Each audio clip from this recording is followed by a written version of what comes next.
좋아요와 구독은 부처님 가르침을 세상에 전하는 법보시입니다. 목걸련의 효도, 어머니를 지옥에서 구한 이야기, 신통제일 대제자 목걸련, 마가다국 왕사성 근처의 나라가라는 마을에서 태어난 목걸련은 본명이 목갈라나였다.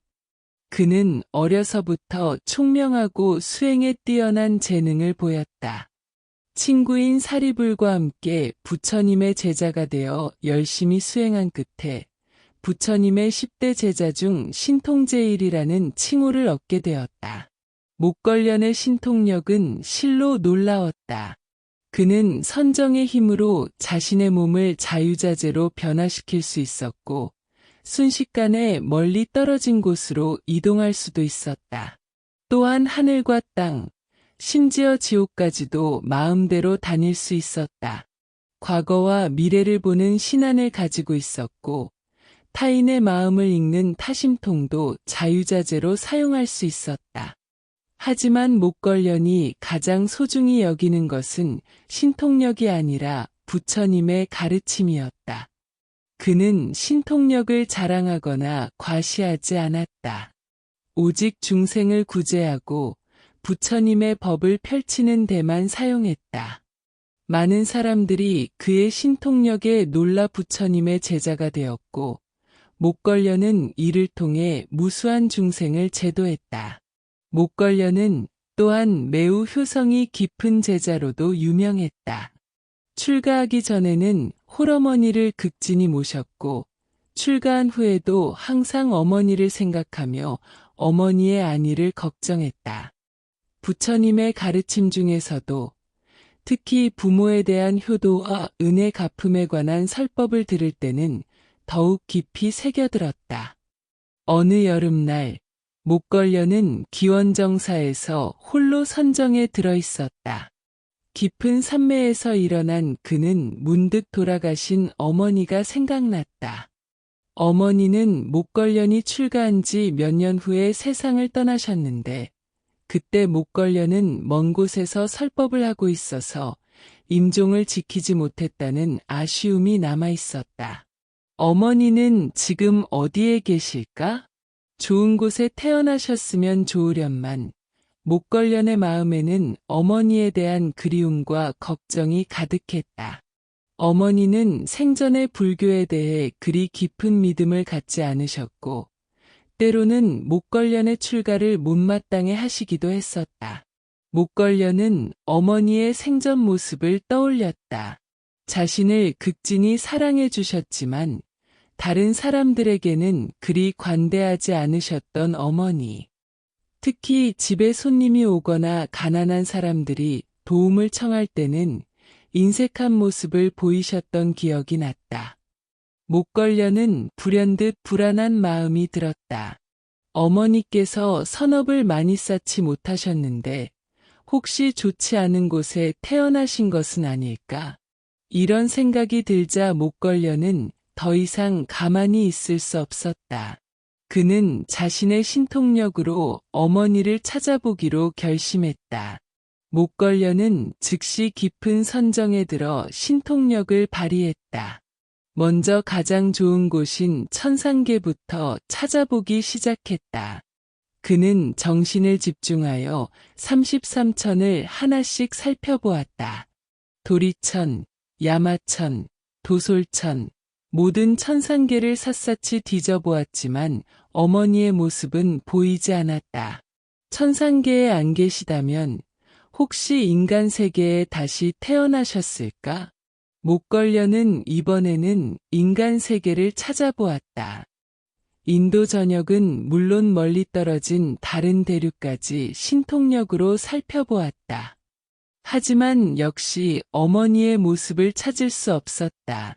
점점 불안해진 목걸련은 축생도도 찾아보았다. 혹시 어머니가 동물로 태어나셨을 가능성도 있었기 때문이다. 하지만 온갖 동물들을 다 살펴보아도 어머니는 없었다. 이제 남은 곳은 한 곳뿐이었다. 목걸련의 가슴이 철렁 내려앉았다. 설마 어머니가 그곳에 하지만 확인하지 않을 수는 없었다. 그는 마지막 희망을 품고 지옥을 향해 신통력을 발휘했다. 지옥에 도착한 목걸려는 끔찍한 광경에 몸서리를 쳤다. 화염이 치솟는 가운데 수많은 중생들이 고통받고 있었다. 검은 연기가 자욱하고 비명소리가 끊이지 않는 참혹한 곳이었다. 목걸려는 이런 곳에서 어머니를 찾아야 한다는 현실에 마음이 무너져 내렸다. 그는 지옥의 여러 곳을 돌아다니며 어머니를 찾았다. 등활지옥, 흑승지옥, 중압지옥, 하나씩 둘러보다가 마침내 아기도에서 어머니를 발견했다. 어머니! 목걸려는 자신도 모르게 소리쳤다. 하지만 어머니의 모습은 너무나 비참했다. 배는 산만큼 크게 부풀어 있고 목구멍은 바늘구멍처럼 가늘어져 있었다. 머리카락은 헝클어져 있고 온몸은 앙상하게 말라 있었다. 입 주변에는 불이 타오르고 있어서 아무것도 먹을 수 없는 상태였다. 어머니는 목걸련을 보자 눈물을 흘리며 말했다. 아들아, 정말 너구나. 어머니는 여기서 너무나 고통스럽다. 배는 산처럼 고픈데 목구멍이 너무 가늘어서 아무것도 먹을 수가 없다. 조금이라도 음식이 입에 들어가려고 하면 모두 불로 변해버린다. 목걸려는 어머니의 이런 모습을 보며 오열했다. 자신을 그토록 사랑해 주셨던 어머니가 이런 끔찍한 고통을 받고 있다니 그는 즉시 어머니를 구하려고 마음먹었다. 목걸려는 즉시 신통력을 발휘하여 최고급 음식을 가져왔다. 어머니가 생전에 좋아하셨던 쌀밥과 반찬들을 정성스럽게 준비해서 어머니께 드리려 했다. 어머니, 이걸 드세요. 하지만 음식이 어머니의 입에 가까워지자마자 모두 불덩어리로 변해버렸다. 이상하다. 왜 이런 일이? 목걸려는 당황했다. 이번에는 천상의 감로수를 가져왔다. 목걸련의 신통력으로는 천상의 가장 좋은 음식도 자유롭게 가져올 수 있었다. 하지만 결과는 마찬가지였다. 감로수마저도 어머니의 입에 닿기 전에 불로 변해버렸다. 목걸련은 여러 가지 방법을 시도해 보았다. 과일, 물, 심지어는 신통력으로 만든 특별한 음식까지. 하지만 무엇을 가져다 드려도 모든 것이 불로 변해버렸다. 어머니는 여전히 굶주림에 고통받고 계셨다. 이게 무슨 일인가? 내 신통력으로도 어머니를 구할 수 없다니. 목걸려는 절망에 빠졌다. 부처님의 제자 중에서도 신통제일이라고 불리는 자신이 자신의 어머니 한 분도 구하지 못한다는 현실이 너무나 괴로웠다. 신통력의 한계를 처음으로 느끼는 순간이었다. 목걸려는 어쩔 수 없이 부처님께 도움을 청하기로 했다. 그는 서둘러 기원정사로 돌아와 부처님께 사정을 말씀드렸다. 부처님, 큰일입니다. 제 어머니가 아기도에 떨어져 계십니다. 목걸려는 어머니의 참혹한 상황을 자세히 설명했다.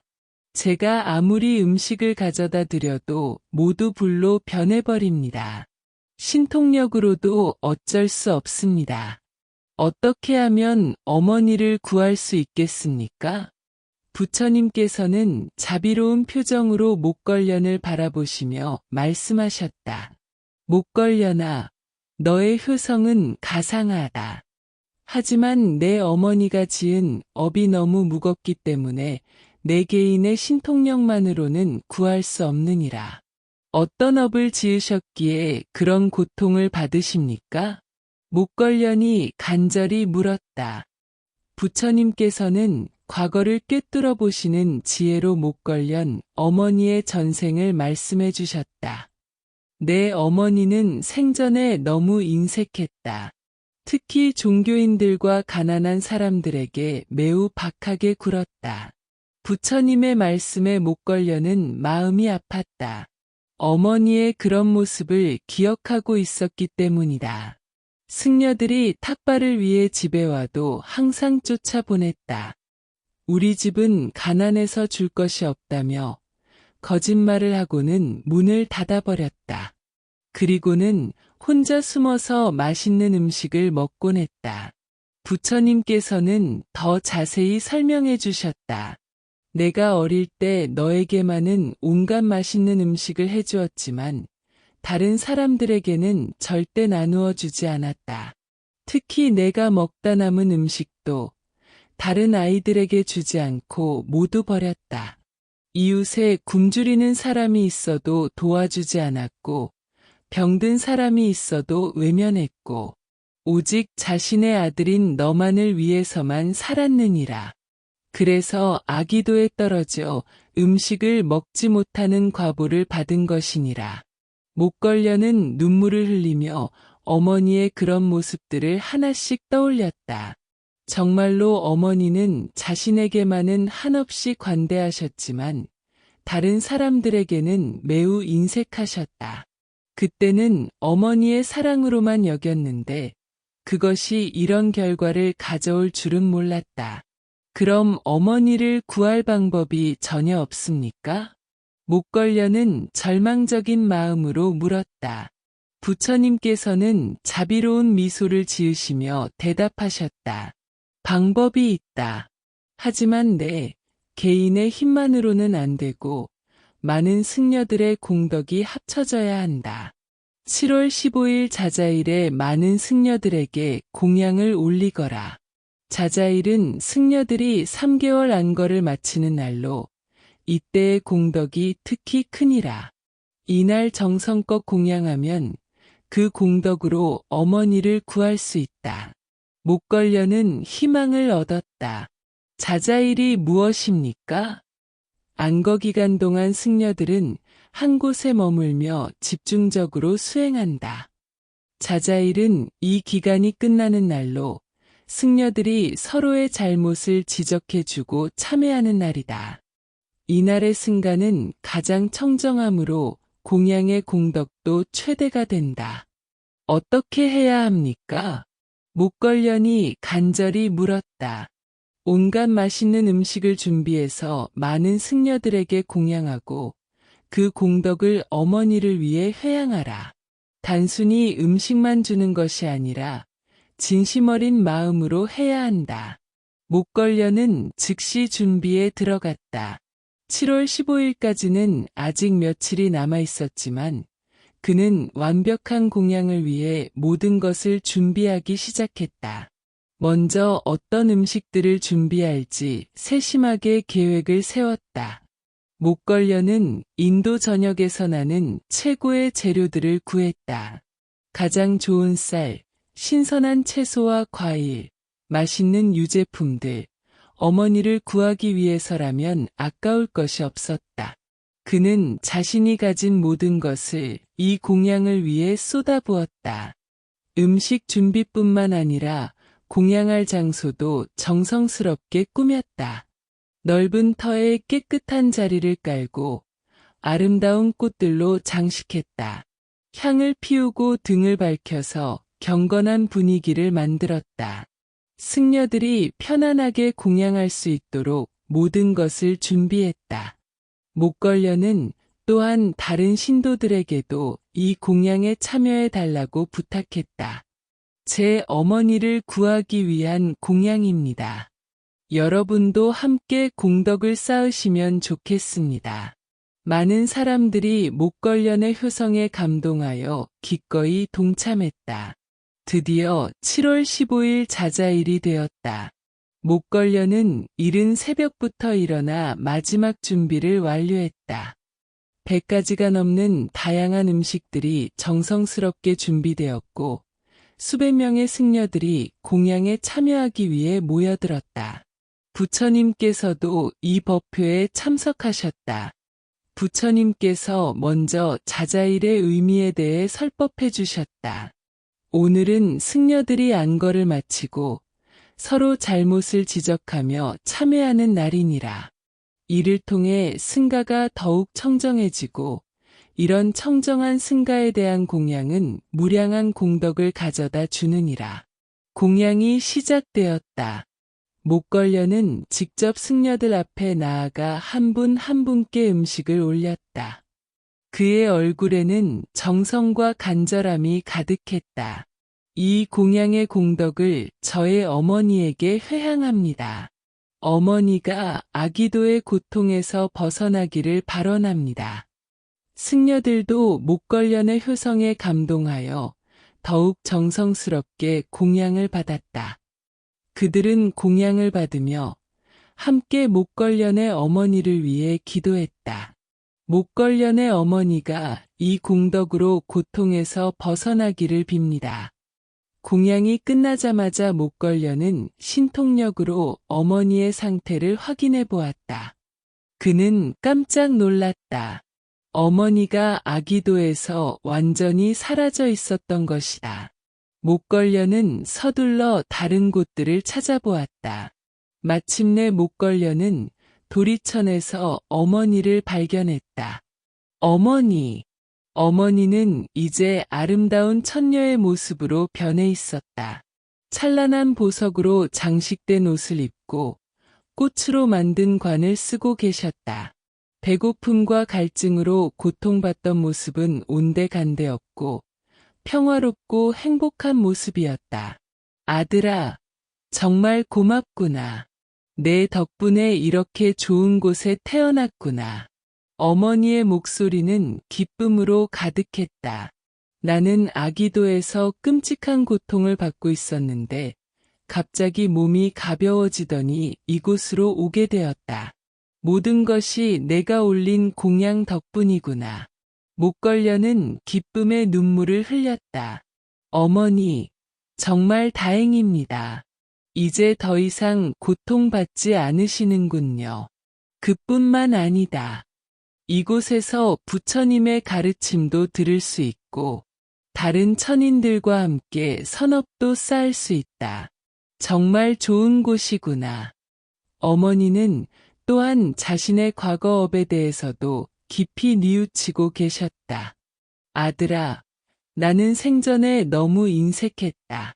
이제야 그것이 얼마나 잘못된 일이었는지 깨달았다.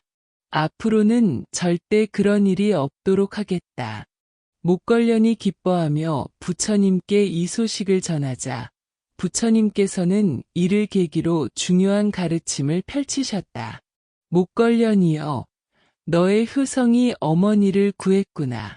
이제 이 방법을 모든 사람들에게 가르쳐 주도록 하여라. 매년 7월 15일에는 부모와 조상을 위해 승가의 공양을 올려라. 이를 우람분제라고 하느니라. 우람분은 거꾸로 매달린 고통이라는 뜻이고 제는 구제한다는 뜻이다. 즉, 지옥에서 거꾸로 매달려 고통받는 중생들을 구제하는 의식이니라. 부처님께서는 우람분제의 구체적인 방법도 설명해 주셨다. 살아계신 부모를 위해서는 장수와 건강을 빌고 돌아가신 부모를 위해서는 좋은 곳에 태어나기를 발언하라. 이것이 진정한 효도의 방법이니라. 단순히 공양만 올리는 것이 아니라 진심 어린 마음으로 해야 한다.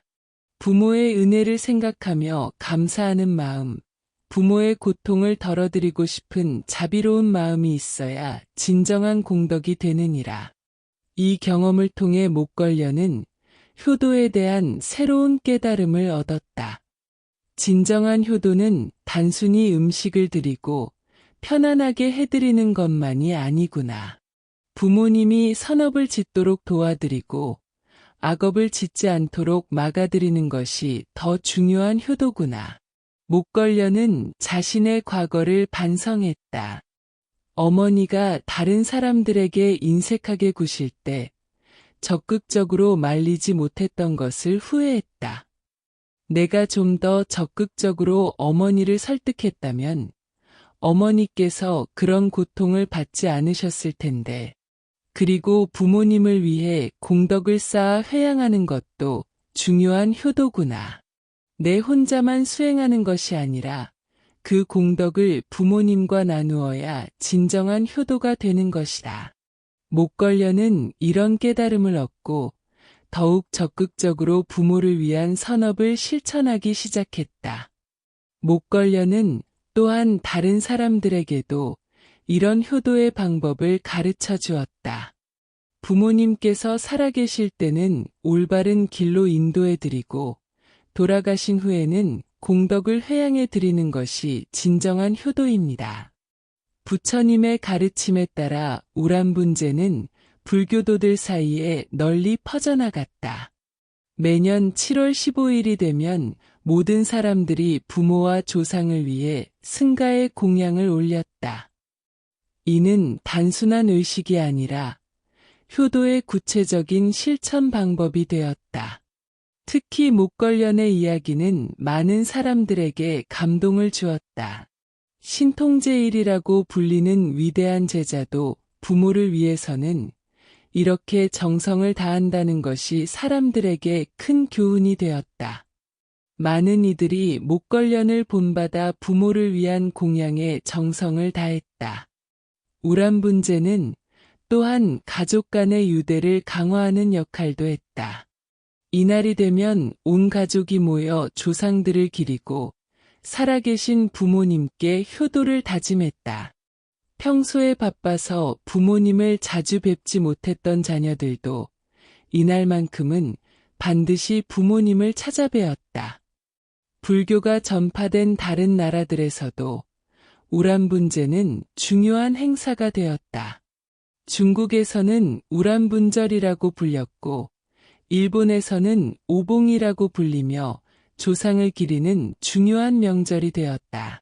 한국에서도 백중이라고 불리며 조상 공양의 날로 지켜지고 있다. 목걸련은 어머니를 구한 후에도 계속해서 효행을 실천했다. 매년 우람분재 때마다 정성스러운 공양을 올렸고 평소에도 어머니를 위한 선업을 게을리하지 않았다. 그는 설법을 할 때마다 그 공덕을 어머니에게 회향했다. 목걸련은 또한 천상에 계신 어머니를 자주 찾아뵈었다. 신통력으로 천상에 올라가 어머니와 대화를 나누며 부처님의 가르침도 전해드렸다. 어머니는 천상에서 목걸련을 자랑스러워하셨고 아들의 수행이 더욱 발전하기를 기원하셨다. 아들아, 내가 이렇게 훌륭한 수행자가 되어 정말 자랑스럽다. 그리고 나를 구해준 것도 고맙지만 더 중요한 것은 내가 많은 중생들을 구제하고 있다는 것이다. 그것이 바로 진정한 효도란다. 어머니의 이런 말씀에 목걸련은 더욱 정진하게 되었다. 목걸련은 자신의 경험을 바탕으로 효도에 관한 설법도 자주 했다. 부모님의 몸을 받아 태어난 것만으로도 우리는 이미 큰 은혜를 입었습니다. 이 은혜를 갚는 것이 자식의 도리입니다. 하지만 단순히 물질적으로만 모시는 것이 아니라 부모님이 올바른 길을 걸으시도록 도와드려야 합니다.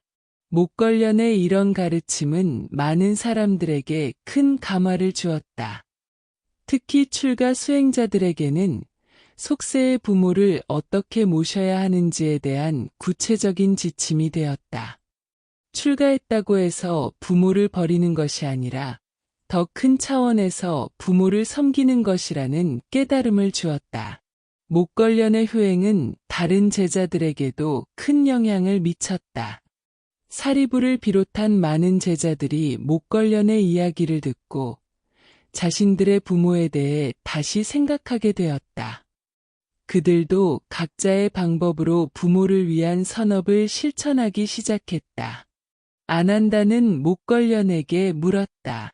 목걸련 형님, 저도 돌아가신 부모님을 위해 뭔가 하고 싶은데 어떻게 하면 좋겠습니까? 목걸련은 친절하게 조언했다. 아난다요. 가장 중요한 것은 진심입니다. 부모님을 생각하는 간절한 마음으로 선업을 쌓고 그 공덕을 회양하면 됩니다. 꼭 큰 공양을 올려야 하는 것은 아닙니다. 작은 것이라도 정성을 다하면 됩니다. 그리고 평소에 계율을 잘 지키고 수행을 열심히 하는 것 자체가 부모님을 위한 공덕이 됩니다. 목걸련의 이런 조언에 많은 제자들이 깊이 공감했다. 부처님께서도 목걸련의 효행을 크게 칭찬하셨다. 목걸련아, 너의 효성은 모든 제자들의 모범이 된다. 신통력이 뛰어난 것도 좋지만 그보다 더 중요한 것은 부모에 대한 이런 효성이다. 이것이야말로 진정한 수행자의 덕목이다. 목걸련의 이야기를 통해 우람분재는 단순한 의식을 넘어서 깊은 철학적 의미를 갖게 되었다. 부처님께서는 이에 대해 더 자세히 설명해 주셨다. 우람분재는 개인의 효도를 넘어서 모든 중생에 대한 자비로 확장되어야 한다. 너희들의 부모뿐만 아니라 모든 중생이 과거 생에는 너희들의 부모였을 수도 있다. 따라서 모든 중생을 자신의 부모처럼 생각하고 사랑해야 한다. 이것이 우람분재의 궁극적인 의미이다. 부처님의 이런 가르침은 우람분재를 더욱 의미 깊은 수행법으로 만들었다.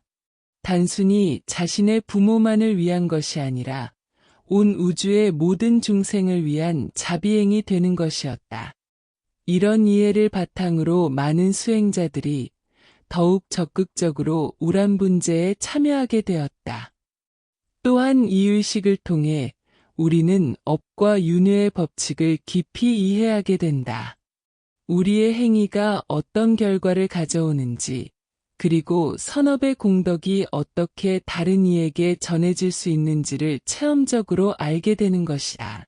목걸련의 이야기와 우람분재의 가르침은 부처님 열반 후에도 계속 전해져 내려왔다. 초기 불교 경전에 상세히 기록되었고 각국으로 불교가 전파되면서 함께 퍼져나갔다. 각 나라의 문화와 결합하면서 조금씩 다른 형태로 발전하기도 했지만 핵심 정신은 그대로 유지되었다. 중국에서는 우람분재가 매우 성대한 명절이 되었다. 당나라 때부터 황실에서도 공식적으로 우람분재를 지냈고 전국의 모든 사찰에서 큰 법회가 열렸다. 백성들도 이날만큼은 조상들을 기리며 효도를 다짐했다. 일본에서는 오봉이라는 이름으로 정착되어 일본 문화의 중요한 부분이 되었다. 조상의 영혼이 이 기간 동안 집으로 돌아온다고 믿어져서 온 가족이 모여 조상을 맞이하는 축제가 되었다. 불교적 의미와 일본 전통 문화가 조화롭게 어우러진 아름다운 전통이 되었다. 한국에서도 백중이라는 이름으로 전해져 내려와 조상 공양의 중요한 날이 되었다. 특히 농촌에서는 농사일이 한창인 이 시기에 잠시 휴식을 취하며 조상들께 감사드리는 의미 있는 시간이 되었다. 목걸련의 효도 이야기는 현대에도 여전히 큰 의미를 갖는다. 핵가족화가 진행되고 개인주의가 팽배한 현대사회에서 이 이야기는 가족의 소중함과 효도의 중요성을 일깨워준다. 현대의 많은 사람들이 바쁜 일상에 쫓겨 부모님을 제대로 모시지 못하고 있다. 목걸련의 이야기는 이런 현대인들에게 진정한 효도가 무엇인지를 보여준다. 단순히 물질적 지원만이 효도가 아니라 부모님의 정신적 행복과 영적 성장을 도와드리는 것이 더 중요한 효도라는 깨달음을 준다. 또한 이 이야기는 죽음 이후의 삶에 대한 불교적 관점을 보여준다. 죽음이 끝이 아니라 새로운 시작이며 우리의 행위가 죽음 이후에도 계속 영향을 미친다는 가르침을 담고 있다. 이는 현대인들에게 삶의 의미와 목적에 대해 깊이 생각해보게 한다. 현대 사회에서 우람분재의 정신은 여러 형태로 응용될 수 있다. 부모님을 위한 자선활동, 조상의 뜻을 기리는 사회공헌 활동, 그리고 가족 간의 화합을 위한 노력 등이 모두 우람분재의 현대적 실천이 될 수 있다. 목걸련의 이야기를 통해 우리는 효도의 궁극적 의미를 깨달을 수 있다. 효도는 단순히 부모에게 잘해드리는 것을 넘어서 모든 존재에 대한 사랑과 자비로 확장되어야 한다는 것이다.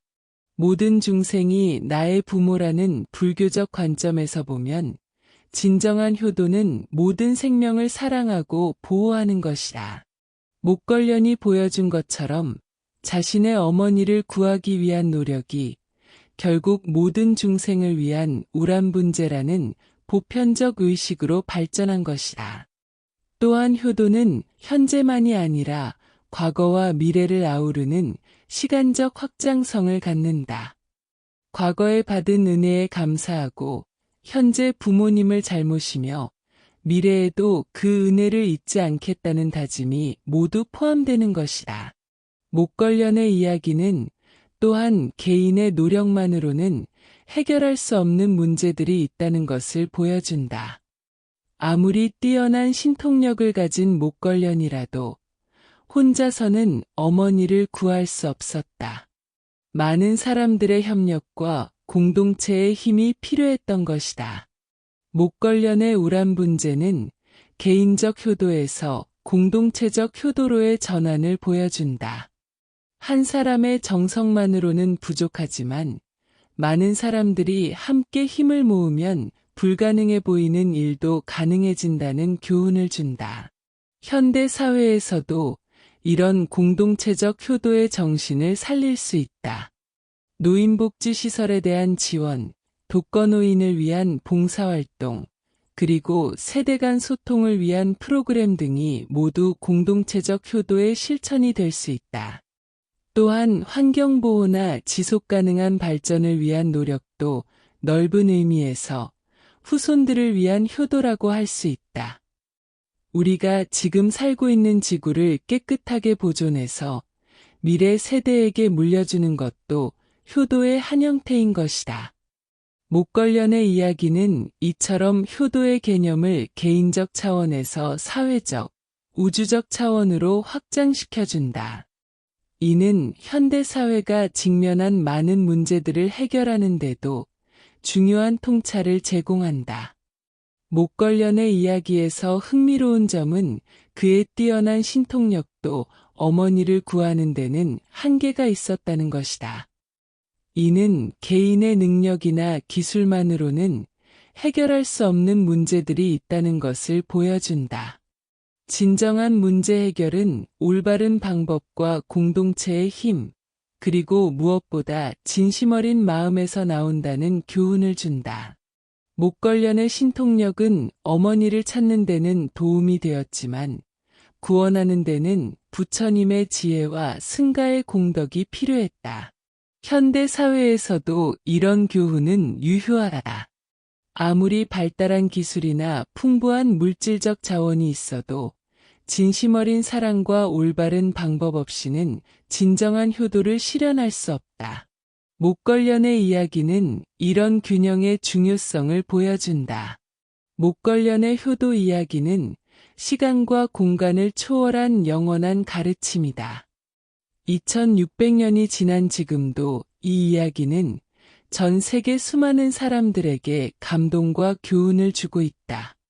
목걸련이 보여준 효도는 단순한 의무나 도덕적 당위가 아니라 사랑에서 우러나온 자연스러운 행동이었다.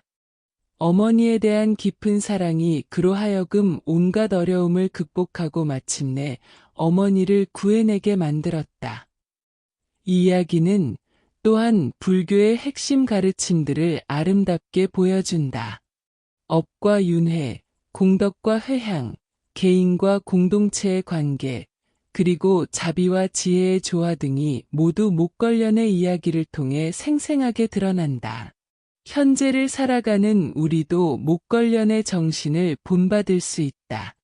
우리 각자가 가진 능력과 처지는 다르지만 부모와 조상을 사랑하고 기리는 마음은 같을 수 있다. 그리고 그런 사랑을 바탕으로 자신만이 아니라 모든 중생을 위한 자비로 나아갈 수 있다. 목걸련의 어머니를 구한 이야기는 끝났지만 그가 보여준 효도의 정신은 영원히 계속된다. 매년 7월 15일 우란분제가 되면 전 세계의 불교도들은 목걸련의 이야기를 떠올리며 부모와 조상을 위한 공양을 올린다. 이렇게 목걸련의 효도는 개인적 실천에서 보편적 전통으로 승화되어 영원히 이어져 내려가고 있다. 목걸련의 이야기는 우리에게 묻는다. 당신의 효도는 어떤 모습입니까? 당신은 부모의 진정한 행복을 위해 무엇을 하고 있습니까? 이 질문에 대한 답을 찾아가는 것이 바로 목걸련의 가르침을 실천하는 길일 것이다. 빈비사라 왕의 신심, 왕이 된 부처님의 제자, 마가다국의 젊은 왕. 빈비사라는 본명이 세니야였으나 즉위한 후 빈비사라라는 이름으로 더 잘 알려졌다. 그는 15세의 어린 나이에 마가다국의 왕위에 올랐다. 마가다국은 인도 동북부에 위치한 강대한 왕국으로 당시 16개 대국 중 가장 강력한 나라 중 하나였다. 수도 왕사성은 견고한 성벽으로 둘러싸인 난공불락의 요새이자 번영하는 상업도시였다. 어린 나이에 왕이 된 빈비사라였지만 그는 타고난 지혜와 리더십을 보였다. 그는 먼저 왕국 내부의 안정을 도모했다. 부패한 관리들을 숙청하고 공정한 법질서를 확립했다. 또한 백성들의 복지에도 관심을 기울여 세금을 줄이고 가난한 사람들을 위한 구제 정책을 펼쳤다.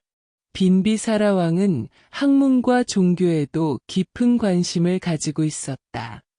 왕궁에는 다양한 종파의 종교 지도자들과 철학자들이 드나들었다.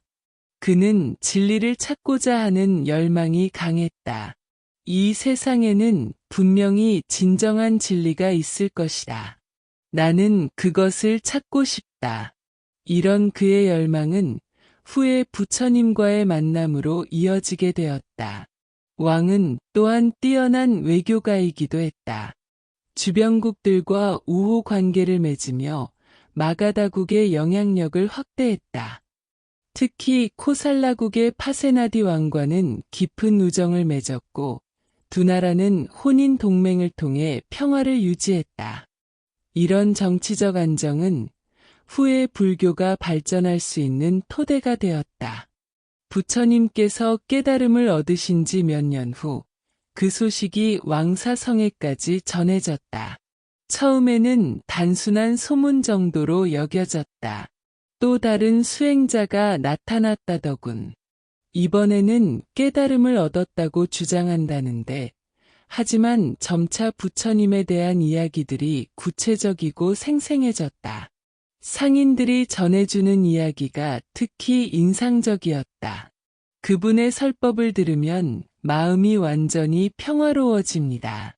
병든 사람들이 치유되고 괴로워하던 사람들이 위안을 얻었습니다.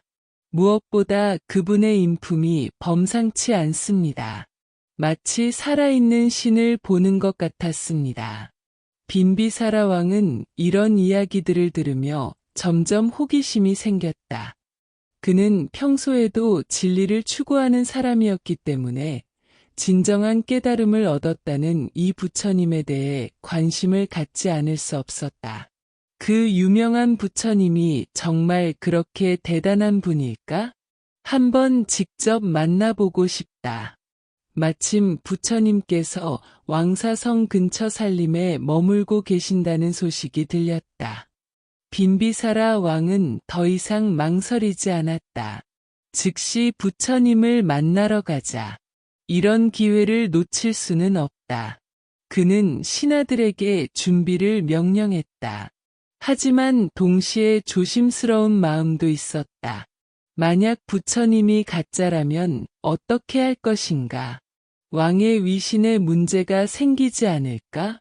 빈비사라 왕은 부처님을 만나기 위해 성대한 행차를 준비했다. 이는 단순한 개인적 만남이 아니라 한 나라의 왕이 종교 지도자를 만나는 공식적 방문이었기 때문이었다. 수백 명의 신하들과 경호병들이 함께했고 왕은 황금으로 장식된 코끼리를 타고 나섰다.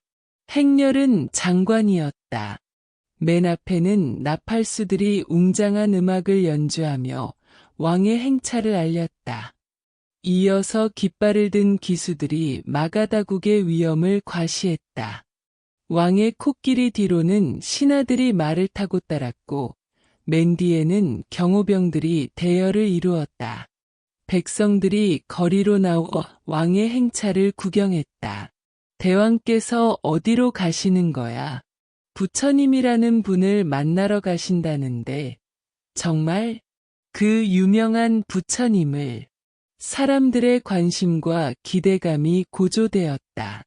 왕사성에서 부처님이 계신 곳까지는 그리 멀지 않았지만 장엄한 행차이다 보니 시간이 제법 걸렸다. 빈비사라 왕은 가는 길 내내 부처님에 대한 기대와 긴장감을 동시에 느꼈다. 과연 어떤 분일까? 정말 깨달음을 얻으신 분일까? 부처님이 계신 곳에 도착한 빈비사라 왕은 먼저 그곳의 분위기에 압도되었다. 수많은 비구들이 질서정연하게 앉아 있었고 전체적으로 고요하면서도 신성한 기운이 감돌았다. 그리고 그 중심에 부처님께서 연꽃자리에 앉아 계셨다. 부처님의 첫인상은 빈비사라 왕의 모든 기대를 뛰어넘었다. 부처님의 얼굴에는 형언할 수 없는 평화와 자비가 흘러넘쳤다. 그 눈빛은 깊고 맑아서 마치 우주의 모든 비밀을 꿰뚫어 보는 것 같았다. 왕은 부처님을 보는 순간 자연스럽게 경외심이 일어났다. 이분이 바로 깨달음을 얻으신 분이구나. 빈비사라 왕은 확신을 가질 수 있었다. 부처님의 존재 자체에서 풍겨나오는 위엄과 자비로움은 그 어떤 말로도 설명할 수 없는 것이었다. 왕은 평생 수많은 사람들을 만나봤지만 부처님 같은 분은 처음이었다. 빈비사라 왕은 즉시 코끼리에서 내려 부처님께 정중히 인사를 올렸다. 부처님, 마가다국의 빈비사라가 부처님께 예를 올립니다. 왕사성에 오신 것을 진심으로 환영합니다. 왕의 이런 겸손한 자세에 신하들도 놀랐다. 평소에 그렇게 위엄 있던 왕이 이렇게 겸손해하는 모습은 처음 보는 것이었다. 부처님께서는 자비로운 미소로 왕을 맞이하셨다. 대왕이여, 멀리까지 오시느라 수고하셨습니다.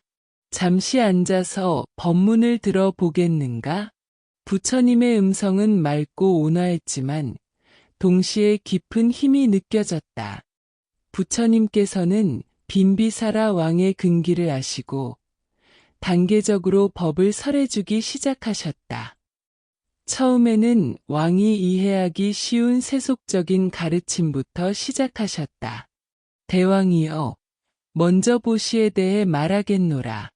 보시는 단순히 물건을 주는 것이 아니라 자신의 탐욕을 버리고 다른 이를 위하는 마음을 기르는 수행이다. 왕께서 백성들을 위해 베푸는 모든 것이 바로 보시이다.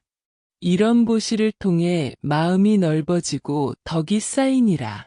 빈비사라 왕은 부처님의 말씀에 깊이 공감했다. 자신이 지금까지 해온 일들이 보시였다는 새로운 관점을 얻게 되었다. 정말 그렇습니다. 베풀 때마다 제 마음이 기뻤던 이유를 이제야 알겠습니다.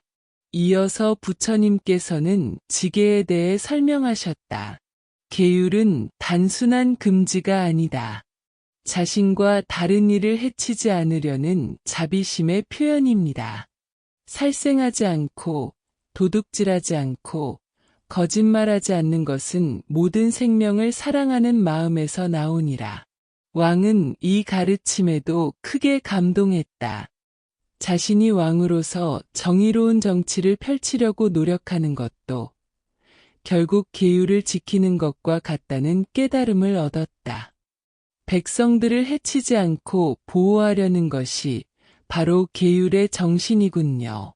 부처님께서는 왕이 기초적인 가르침을 이해했음을 보시고 이제 더 깊은 진리를 설해주셨다.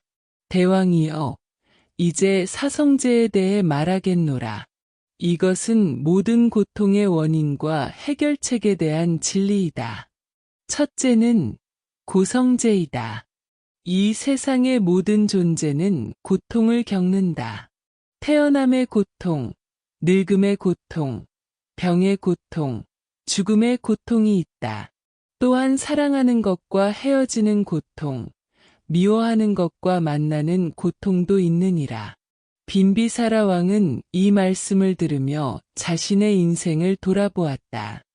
왕이라는 높은 지위에 있으면서도 늘 고민과 걱정이 끊이지 않았다. 나라를 다스리는 무거운 책임감, 주변국과의 복잡한 관계, 그리고 개인적인 삶의 어려움들, 정말로 고통 없는 삶은 없는 것 같았다. 둘째는 집성제이다. 이 고통의 원인은 집착과 탐욕이니라. 우리는 늘 무언가를 원하고 얻고자 하며 붙잡으려 합니다. 이런 가래가 고통의 근본 원인이니라. 부처님의 설명을 들으며 왕은 자신도 많은 것에 집착하고 있음을 깨달았다. 셋째, 멸성제다. 다행히 이 고통에는 끝이 있느니라. 집착과 탐욕을 완전히 소멸시키면 고통도 사라진다. 이것을 열반이라고 한다. 이 말씀의 왕은 큰 희망을 느꼈다. 고통에서 벗어날 수 있는 길이 있다는 것이 얼마나 다행인가. 넷째, 도성제다. 고통을 소멸시키는 구체적인 방법이 있느니라. 바로 팔정도이니라. 부처님께서는 이어서 팔정도에 대해 자세히 설명해 주셨다. 올바른 견해, 올바른 의지, 올바른 말, 올바른 행동, 올바른 생활, 올바른 노력, 올바른 마음 챙김, 올바른 선정에 대해 하나씩 설명해 주셨다. 부처님의 설법을 들은 빈비사라 왕은 마음 깊은 곳에서 큰 감동이 일어났다. 이런 깊은 가르침이 있다니 이것이야말로 내가 평생 찾던 진리구나. 왕은 더 이상 망설일 이유가 없었다. 이분이야말로 진정한 깨달음을 얻은 분이 분명했다. 빈비사라 왕은 즉석에서 부처님께 귀의를 청했다. 부처님, 저는 오늘부터 부처님의 제자가 되고 싶습니다. 부처님과 법과 승가에 귀의하겠습니다. 왕의 이런 결정에 신하들은 놀랐지만 동시에 왕의 진심 어린 모습에 감동했다. 부처님께서는 자비로운 미소로 기쁘게 왕의 귀의를 받아주셨다. 대왕이여, 그대는 이제 삼보의 제자니라. 오계를 받아 지키겠느냐? 왕은 흔쾌히 대답했다. 네, 받겠습니다. 부처님께서 오계를 설해주시자 왕은 정성스럽게 받았다. 살생하지 않겠습니다. 도둑질하지 않겠습니다. 사음을 행하지 않겠습니다. 거짓말하지 않겠습니다. 술을 마시지 않겠습니다. 각 계율을 받을 때마다 왕의 마음은 더욱 맑아지는 것을 느꼈다. 신하들도 왕의 모습을 보며 큰 감화를 받았다.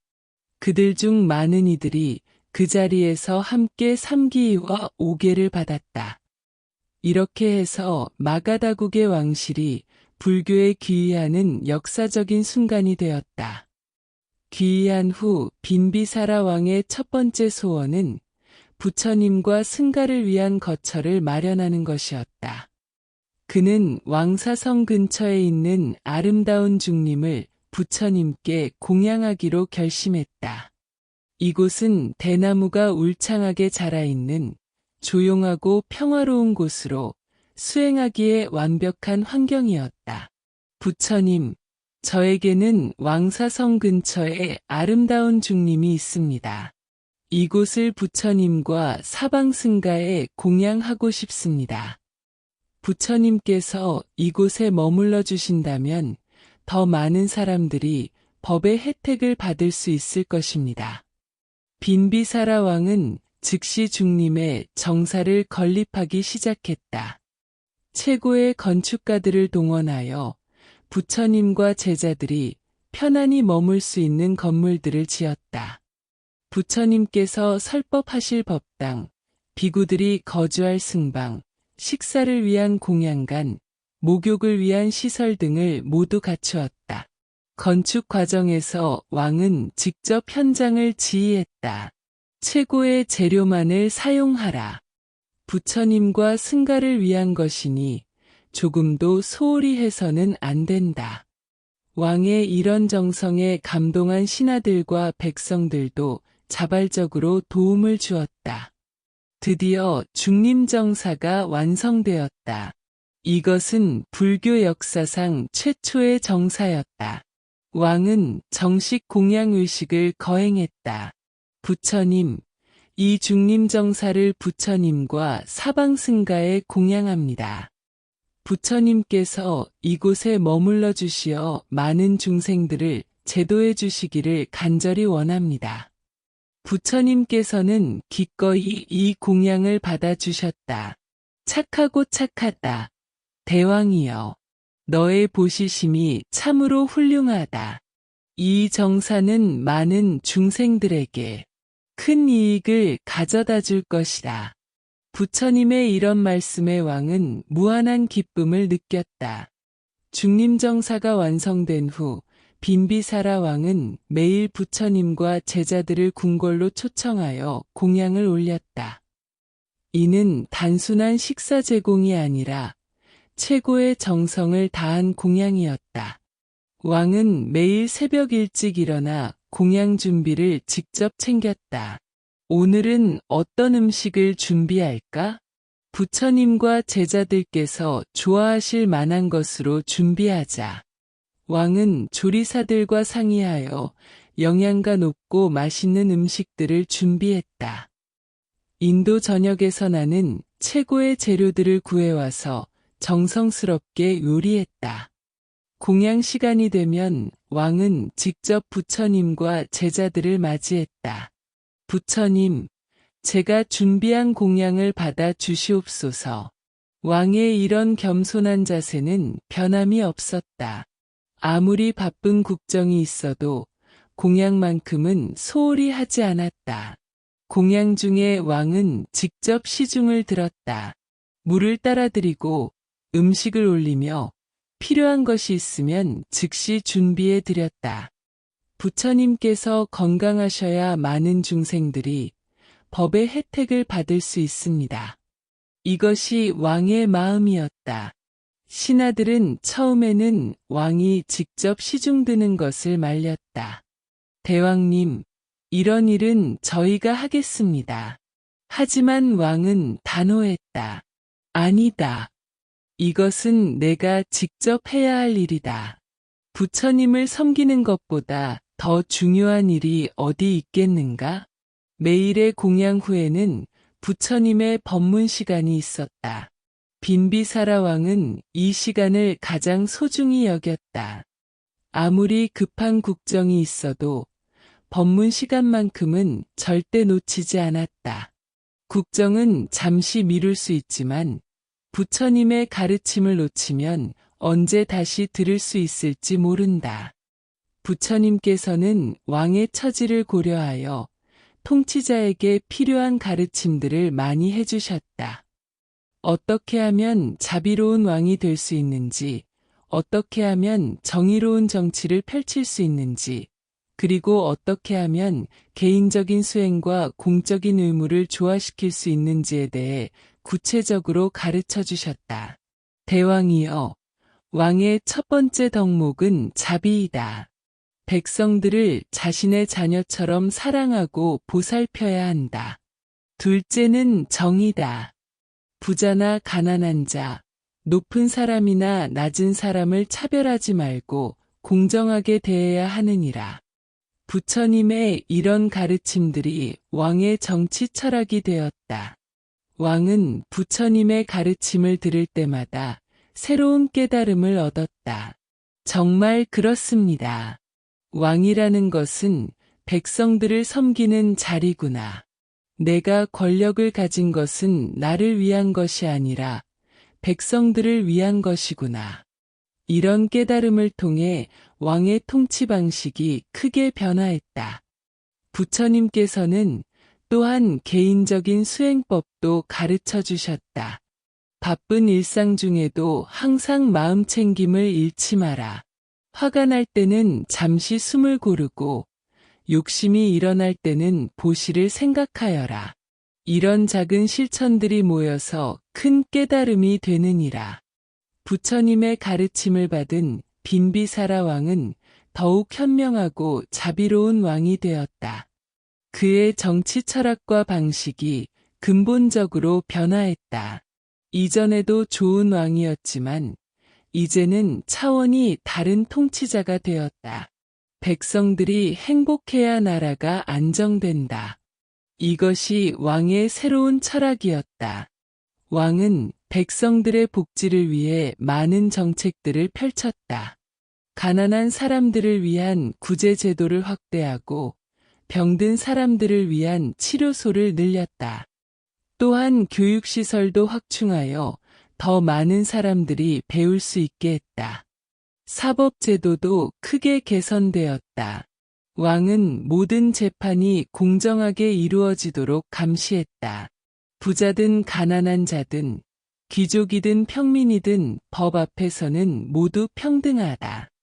이런 원칙 하에 많은 부정부패가 척결되었다.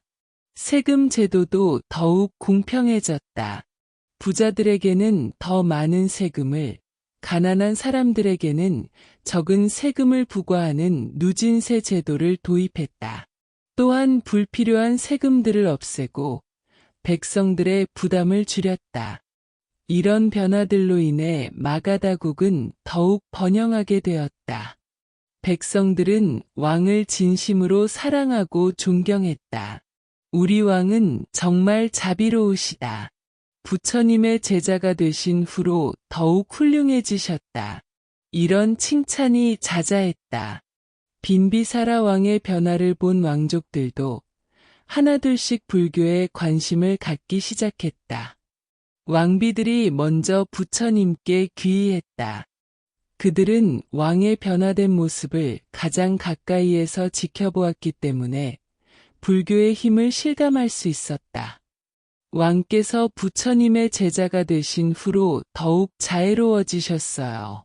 화를 내시는 일도 줄어들고 항상 평온한 모습이세요. 왕비들은 서로 이런 이야기를 나누며 불교에 대한 관심을 키워갔다. 왕비들은 부처님께 직접 법문을 청하기도 했다.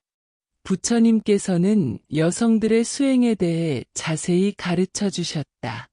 보시와 지계를 실천하고 항상 자비로운 마음을 가지십시오. 특히 분노와 질투심을 조심하고 모든 존재를 사랑하는 마음을 기르십시오. 왕자들 중에도 불교에 깊이 빠진 이들이 있었다. 어떤 왕자는 아예 출가를 결심하기도 했다.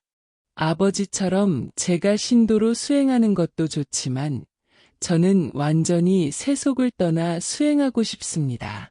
빈비사라 왕은 이런 아들의 결정을 처음에는 안타까워했지만 결국 지지해 주었다. 내가 진정으로 그 길을 원한다면 막지 않겠다. 다만 후회하지 않을 만큼 신중히 결정하거라. 왕의 이런 배려 속에서 몇몇 왕자들이 출가했다. 이들은 후에 뛰어난 비구가 되어 불교 발전에 크게 기여했다. 왕실의 다른 친족들도 영향을 받았다. 왕의 형제들, 사촌들, 그리고 왕실과 관련된 귀족들이 차례로 불교에 귀의했다. 부처님의 가르침은 정말 소중하다. 왕실이 모범을 보이니 우리도 따라야지. 이런 분위기가 형성되었다. 왕실의 변화는 곧전 왕국으로 퍼져나갔다. 왕과 왕족들이 불교를 믿으니 신하들도 자연스럽게 관심을 갖게 되었다. 그리고 신하들이 불교도가 되니 일반 백성들도 따라서 불교에 귀의하기 시작했다. 이렇게 해서 마가다국은 점차 불교 왕국의 성격을 띠게 되었다. 하지만 이것이 다른 종교를 탄압한다는 뜻은 아니었다. 빈비사라 왕은 부처님의 가르침에 따라 종교의 자유를 보장했다.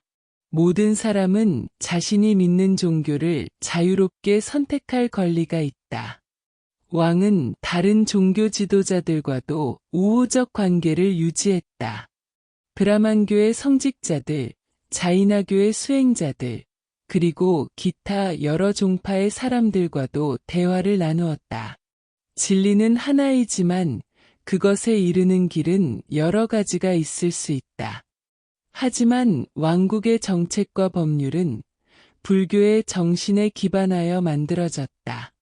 불살생의 원칙에 따라 동물 제사를 줄이고 자비의 정신에 따라 형벌을 완화했다. 또한 정직과 신뢰를 바탕으로 한 상거래를 장려하고 부정부패를 척결했다.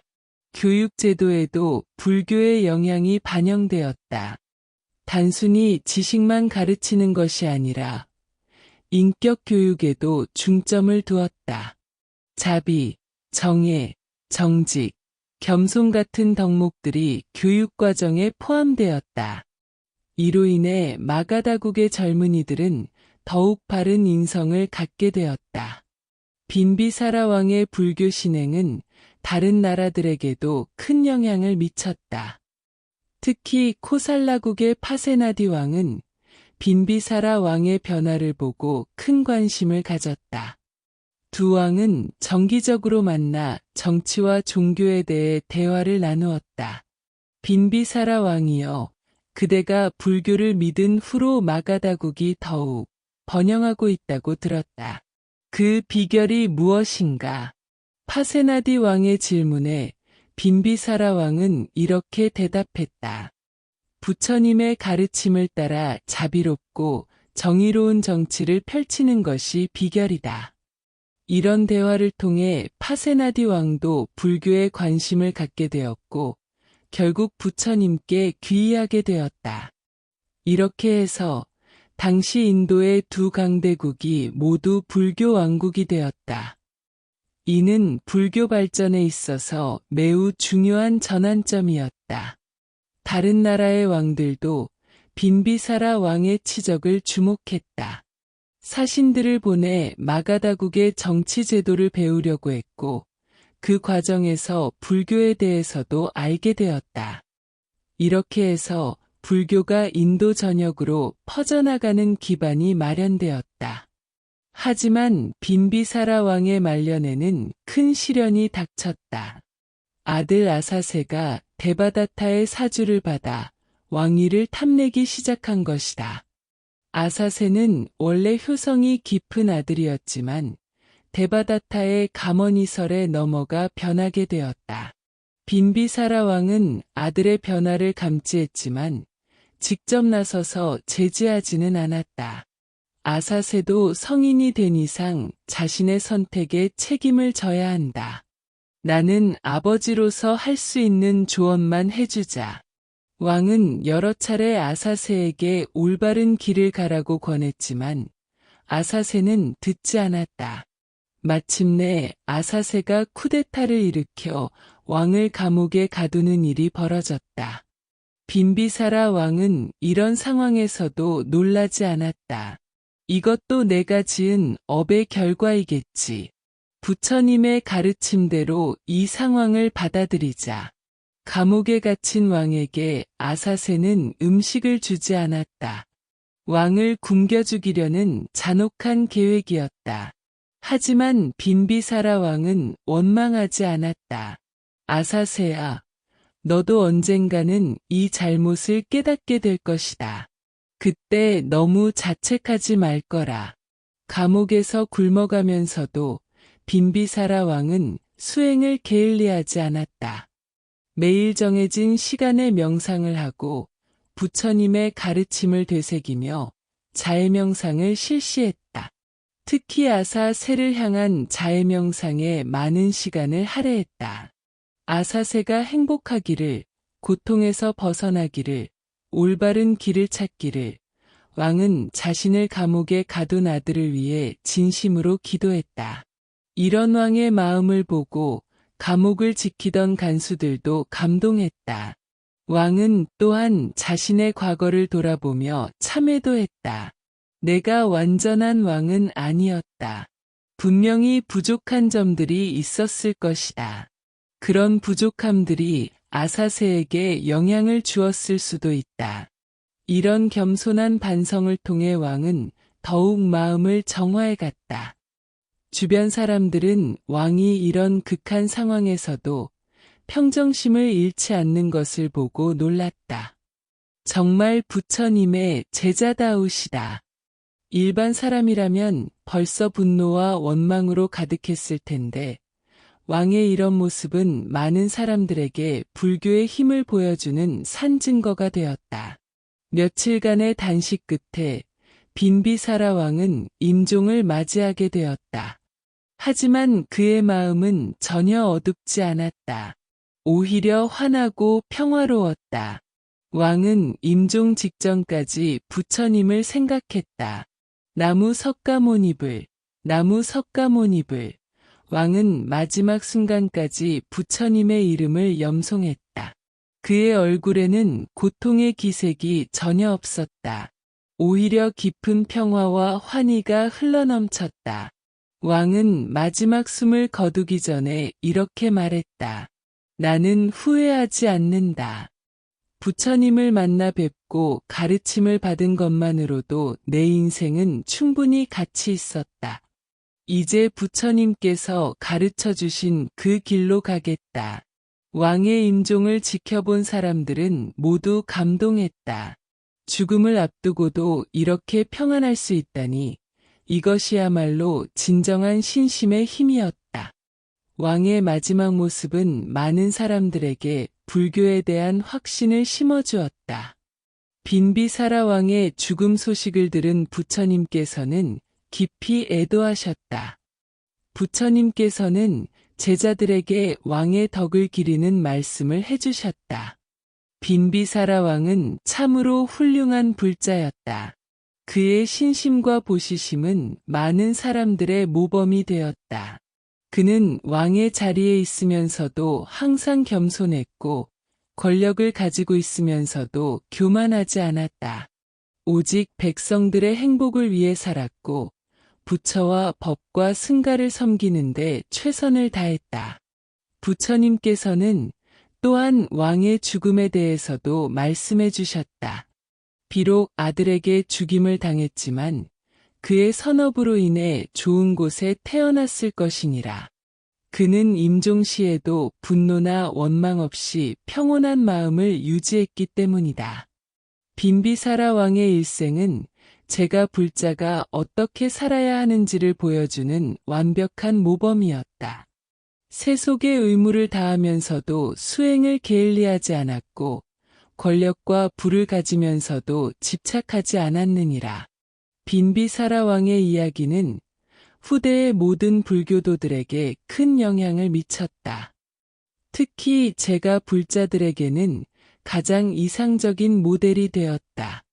왕처럼 높은 지위에 있으면서도 겸손하게 수행할 수 있다는 것, 세속의 일을 하면서도 출세간적 지혜를 기를 수 있다는 것을 보여주었다. 후대의 많은 왕들이 빈비사라 왕을 본받으려고 노력했다. 아쇼카 대왕도 빈비사라 왕의 이야기에서 영감을 받아 불교적 이상 국가를 건설하려고 노력했다. 동남아시아의 여러 불교 왕국들도 빈비사라 왕의 정신을 계승하려고 했다. 일반 zet가불자들에게도 빈비사라 왕의 이야기는 큰 격려가 되었다. 왕도 이렇게 겸손하게 수행하셨는데 우리가 뭘 못하겠는가? 이런 마음으로 많은 사람들이 더욱 열심히 수행하게 되었다. 빈비사라 왕의 보시 정신도 후대에 큰 영향을 미쳤다. 중림정사의 공양은 그 후 수많은 사람들이 따라하는 모범이 되었다. 부처님과 승가를 위한 정사 건립이 가장 큰 공덕이라는 인식이 널리 퍼졌다.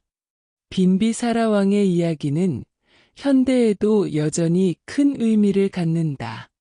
현대의 정치 지도자들에게는 어떻게 권력을 올바르게 사용해야 하는지에 대한 교훈을 준다.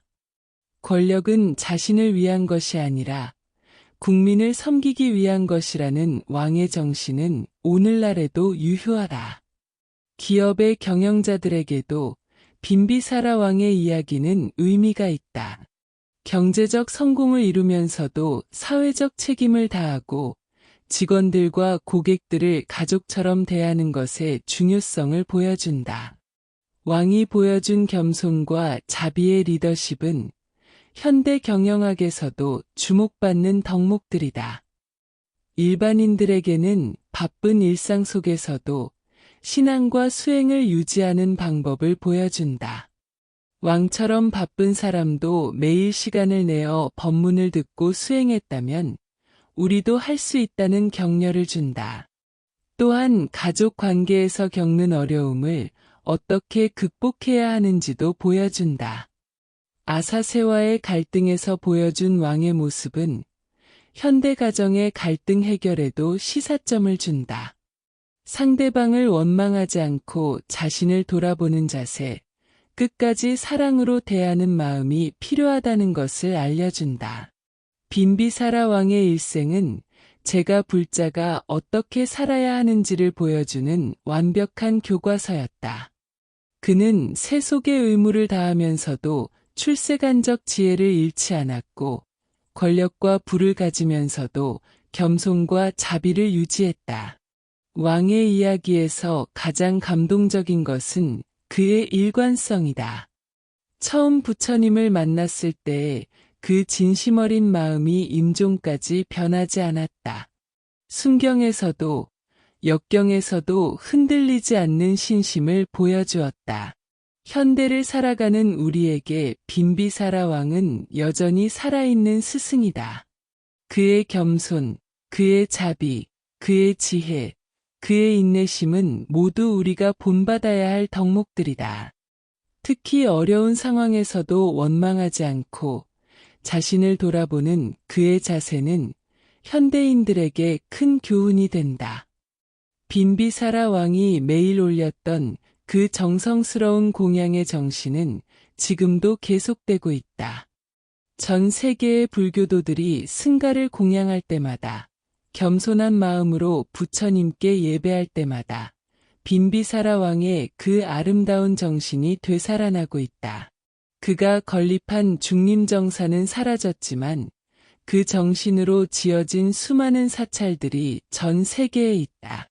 그가 실천한 자비로운 통치의 이상은 많은 정치가들의 목표가 되고 있다. 그가 보여준 제가 불자의 모범은 수많은 사람들의 삶의 지침이 되고 있다. 빈비사라 왕의 이야기는 끝났지만 그가 보여준 신심과 실천의 정신은 영원히 계속될 것이다. 그의 생애는 부처님의 가르침이 개인의 삶뿐만 아니라 사회 전체를 어떻게 변화시킬 수 있는지를 보여주는 위대한 증명이었다. 이것이 바로 빈비사라 왕이 우리에게 남긴 가장 큰 유산이다.